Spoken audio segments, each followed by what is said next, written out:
Assalamualaikum kepada Dr. Sakinah binti Saleh. Saya Nadirah Aiman binti Zulkifli di 202010922257 telah memilih topik yang ketiga, iaitu perbandingan epistemologi antara agama dan sekular. Menurut Kamus Dewan edisi keempat, epistemologi merupakan teori tentang pengetahuan, terutamanya yang berkaitan dengan kajian kritis tentang kesahihan, kaedah dan skop sesuatu pengetahuan. Manakala agama pula merupakan kepercayaan seseorang itu pada Tuhan serta kekuasaan Tuhan dan penerimaan ajaran dan perintahnya. Seseorang yang mempunyai agama akan mematuhi ajaran-ajaran agama, taat pada agama dan melakukan ibadat. Contohnya, kumpulan agama yang terbesar di dunia ialah agama Islam, Kristian, Hindu dan Buddha. Sekular pula adalah berkaitan dengan keduniaan, bersifat duniawi dan tidak berkaitan dengan keagamaan. Seperti yang kita tahu, Islam tidak mengiktiraf pemisahan kehidupan agama dengan kehidupan sekular. Hal ini akan mengubah nilai-nilai peluhuran keagamaan kepada nilai kehidupan duniawi, iaitu sekularisasi. Dalam setiap agama, semestinya mempunyai ajaran mereka yang tersendiri. Contohnya seperti agama Islam, kita perlu mematuhi apa yang diperintahkan oleh Allah SWT dengan mengikuti suruhannya dan meninggalkan larangannya.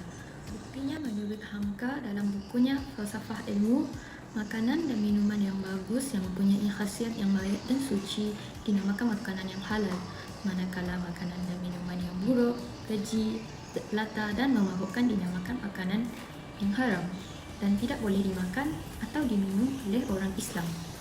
Hal ini dikatakan demikian kerana kita telah diberikan akal untuk membezakan sama ada makanan itu adalah haram ataupun halal. Selain itu, agama lain seperti agama Kristian juga mempunyai perkara yang dilarang dalam agama mereka. Contohnya seperti tidak berbohong. Seperti dalam ayat Yesus, jangan memberi kesaksian palsu tentang orang lain, yakni jangan berbohong. Hal ini kerana perbuatan seperti ini akan menimbulkan salah faham dan fitnah kepada individu tersebut. Seperti yang banyak berlaku pada masa ini, banyak fitnah berlaku di sana sini kerana tidak ada lagi nilai agama dalam diri sendiri. Sekular pula tidak mementingkan ilmu agama. Pada zaman yang moden ini, ramai yang tidak mengindahkan tentang perkara yang dilarang oleh agama mereka masing-masing. Oleh itu, pada masa ini wujudnya Muslim sekular yang bertentangan dengan agama Islam kerana ia memisahkan agama dan negara. Sekularisme menolak peraturan syariah dan lebih suka peraturan selain daripada syariah. Mereka berpendapat bahawa undang-undang Tuhan sesuai sewaktu ia diwahyukan dan tidak sesuai lagi untuk digunakan pada masa ini.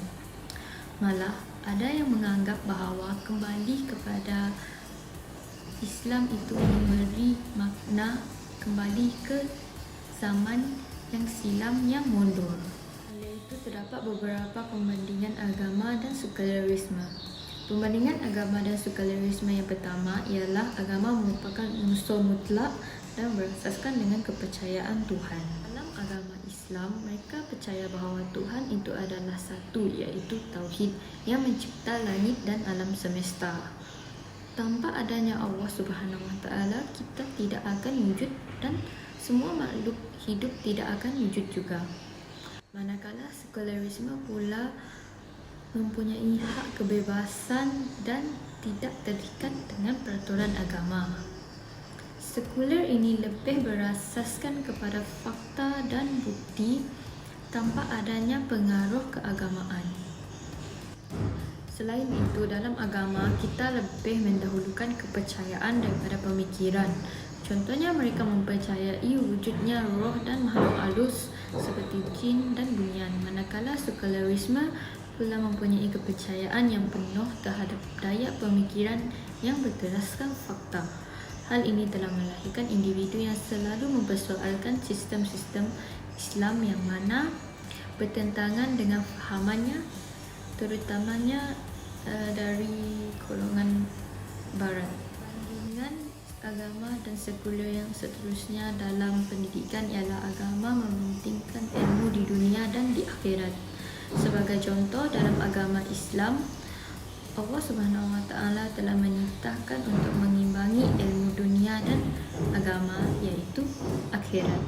Buktinya dalam surah Hud ayat 15 hingga 16, barang siapa yang mengkehendaki kehidupan dunia dan perhiasannya, niscaya kami akan memberikan kepada mereka balasan pekerjaan mereka di dunia dengan sempurna, dan mereka di dunia ini tidak akan dirugikan. Itulah orang yang tidak akan memperoleh apa-apa di akhirat kecuali neraka, dan lenyaplah di akhirat itu apa yang telah mereka usahakan di dunia, dan sia-sialah yang telah mereka kerjakan. Manakala golongan sekular ini pula dalam pendidikan lebih mementingkan hal duniawi, iaitu cenderung kepada pemikiran saintifik, kuantitatif dan logik.